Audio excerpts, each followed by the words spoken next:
বলো good morning বলো বন্ধুদের। গুড মর্নিং বন্ধুদের। হেই বলো বন্ধুরা, তোমরা কেমন আছো? বন্ধুরা তুমি কেমন আছো? আমরা ভালো আছি। বলো আমরা ভালো আছি। তুমি কখন ঘুম থেকে উঠলে? এখন হ্যাঁ বাবা ঘুমোচ্ছে। হ্যাঁ। তো বন্ধুরা সকালে টিফিন খেয়ে চলে আসলাম রান্নায়। এখানে জল বসিয়েছি, এখনো চাল ধুয়ে দিইনি, ভাত বসাবো। আর এখানে হচ্ছে ডাল সেদ্ধ, আজকে টকের ডাল হবে। আর এই দেখো বেলের শরবত খাওয়া হবে, এখানে চিনি দেওয়া রয়েছে আর বেলটাকে রেডি করে রাখা রয়েছে শরবত খাওয়ার জন্য। যেহেতু আমরা এইমাত্র রুটি খেলাম সেই জন্য খেলাম বলে আর বেলটা এখনই খাওয়া গেল না, এবার একটু পরে খাবো। আর আজকে দেখো স্নান করেছি, আমি সিঁদুর পরিনি, সিঁদুরটা পরিনি, আগে চুলটা আসছে।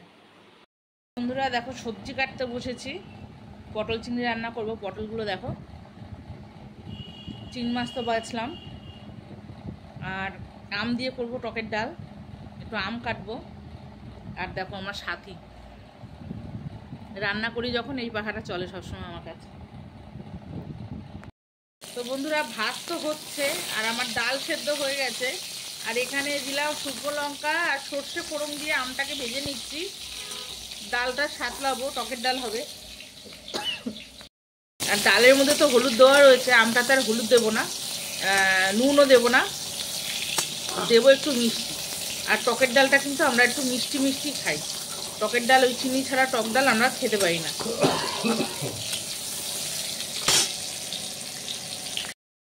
তো বন্ধুরা এই যে চিনিটা দিয়ে দিলাম, একটু নেড়ে চেড়ে নিয়ে ডালটা ঢেলে দেবো।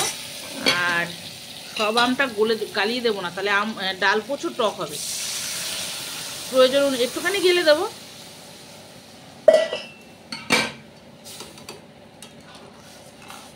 দেখো ডালটা কিন্তু আমার কালো কালো হয়নি, অনেকে টকের ডাল রান্না করে কালো হয়ে যায়। একদম কচি আম দিয়ে করলে কিন্তু কালোই হয় কষের জন্য। তো বন্ধুরা দেখো পটলগুলো কেটে নিয়েছি, আলুটাও কেটে নিয়েছি, আর চিংড়ি মাছ দিয়ে রান্না করব, আর মাছের ডিমটা বড়া করব। আর তরকারিটা একটু বেশি করেই করে রাখবো, কেন বলো তো রাত্রিবেলা না সময় হয় না, একটু ফোনটা নিয়ে লাইক কমেন্ট করতে। দিনের বেলা তো টুকটাক করে বসি, রান্নাবান্না করি, ঘরের কাজ করি, টুকটুক করে করি, কিন্তু রাত্রিবেলা সময়টা একটু একভাবে টাইমটা দিতে হয়। তো আবার রান্না করা মানে কালকে করেছি, আমার খুব অসুবিধা হয়েছে। পটলটা ভেজে নেব, আলুটাকে আগে ভেজে নিয়ে তারপর পটলটা ভাজবো, কেন পটলটা আগে দিলে তেলটা সব টেনে নেবে। তো বন্ধুরা দেখো পটলটাও ভাজা হয়ে গেছে, পটলটা কিন্তু একদম মজে গেছে, লাল লাল করে ভেজে নিয়েছি। এবার নামিয়ে নেব। মাছের ডিমের বড়াটা করে নেব। এর মধ্যে একটু আদা রসুন বাটা দিয়েছি, কাঁচা লঙ্কা কুচিয়ে দিয়েছি, এই যে একটু পেঁয়াজ কুচি, সামান্য একটু বেসন।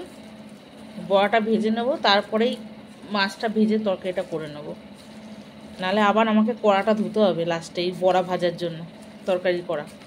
তাহলে ডিম ভাজার পর যে তেলটা থাকবে সেটা আমার এই পটলের তরকারিতেই চলে যাবে। আর ওই মাছের তেলটা থাকলে না কিছু রান্না করতে ইচ্ছা করে না, খেতে ইচ্ছা করে না ওই তেলে।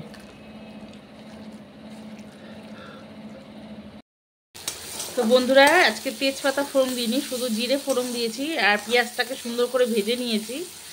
আর এর মধ্যে মশলা যাবে, এই দেখো আদা রসুন বাটা, লঙ্কার গুঁড়ো, হলুদ গুঁড়ো, টমেটো, এটা দিয়ে দিলাম।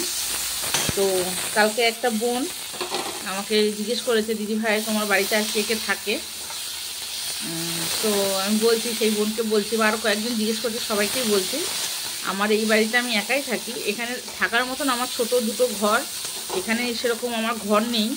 আর আমি এখানে চলে এসেছি একটা কারণ, আমার শ্বশুরবাড়ি আছে, আর একটু আগে গিয়ে ওখানে শ্বশুরবাড়ি আছে।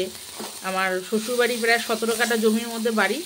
আবার তাছাড়া ওই বাড়িটা বাদ দিয়ে আমার ভেতরে আর একটা বাড়ি রয়েছে, 1 বিঘে জমির উপরে, পুকুর টুকুর সব রয়েছে, বাগান টাগান সব রয়েছে। ওই ঘরটায় আমার বড় ভাসুর বড়জা থাকতো, বড়জা ছিল অ্যাবনর্মাল। তো পাশাপাশি একটু নিজেরাই পছন্দ করে বিয়ে করেছিল। অ্যাকচুয়ালি আমার শ্বশুরের 7খানা ছেলে মেয়ে, তার মধ্যে আমারই একমাত্র দেখাশোনা করে বিয়ে হয়েছে। আমার শ্বশুর শাশুড়ি পছন্দ করে নিয়ে এসেছে আমাকে। আর বড় যা ছিল তাকে লোক সমাজে রাখার মতন সে ছিল না, তাই জন্য ভেতরের ওই বাড়িটাতে থাকতো। তা যখন এরকম একটা মানে সে আর বেঁচে নেই আর কি, নিজেই নিজের জীবন শেষ করে ফেলেছে আর কি। তো সমস্যা হয়েছিল, হওয়াতে তখন আমার হাজব্যান্ড সবাইকে বার করে নিয়ে আসে। আর আমার বিয়ে হয়েছে, আমি যেহেতু দেখাশোনা করে আমার শ্বশুর শাশুড়ি নিয়ে এসেছে, আর সবাই নিজের পছন্দ মতন বিয়ে করেছে। আর সবার থেকে বাড়িতে সব বউদের থেকে ছোট, এমনকি আমার ছোট জায়ের থেকেও আমি 7 বছরের ছোট, আর আমার হাজব্যান্ড থেকে প্রায় 11-12 বছরের ছোট। তো অতটা বড় পরিবার, অত বড় বাড়ির মধ্যে যখন আমি গিয়ে পড়েছিলাম, তখন মনে হতো যেন বাঘের খাঁচার মধ্যে কোনো একটা নিরীহ প্রাণীকে ঢুকিয়ে দেওয়া হয়েছিল, এরকম একটা পরিস্থিতি ছিল। এমনি শ্বশুর শাশুড়ি কোনোদিন সেরকম সমস্যা আমাকে করেনি, কিন্তু পারিপার্শ্বিক জায়দের থেকে অনেক ভুক্তভোগী হতে হয়েছে আমাকে। তো সেই জন্য আমার হাজব্যান্ড কী করলো, তাড়াতাড়ি ওদের সব মিটিয়ে, টাকা পয়সা তো যা গেছেই আমাদের, নাহলে আর একটু ভালো করে বাড়িঘর করতে পারতাম আমরা। আর এইখানে আমরা চলে এসেছি, আছি এখনও। আরও অনেক কিছু ব্যাপার আছে, অবশ্যই পরে জানতে পারবে। আর ভাসুরও এখন থাকে না, বিয়ে করেছে, অন্য জায়গায় থাকে, আবার বিয়ে করেছে, সেও অন্য জায়গায় বাড়ি করে থাকে।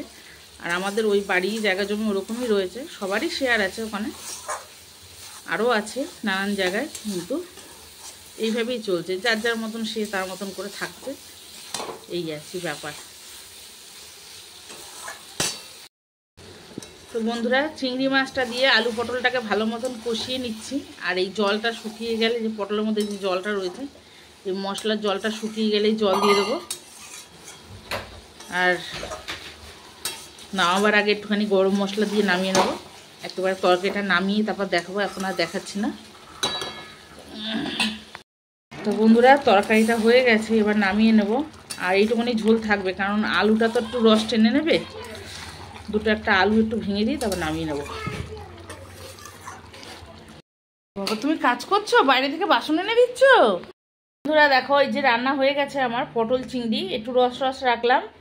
আর এই যে মাছের ডিমের বড়া, আর ডালটা দেখো, ডালটা কিন্তু 2-3টে আম আমি গলিয়ে দিয়েছি। সব আম আমি গালিয়ে দিইনি, কেন আমার ছেলে বেশি টক খেতে পারে না, আর ওর বাবা আমাদের বাড়িতে টকের ডালটা খেতে চায় না, যেই একটু সমস্যা হয় ওর বাবার, সেই জন্য তাই এরমভাবে করেছি। চাটনিটা হয়, কিন্তু ডালটা একটু কমই করি।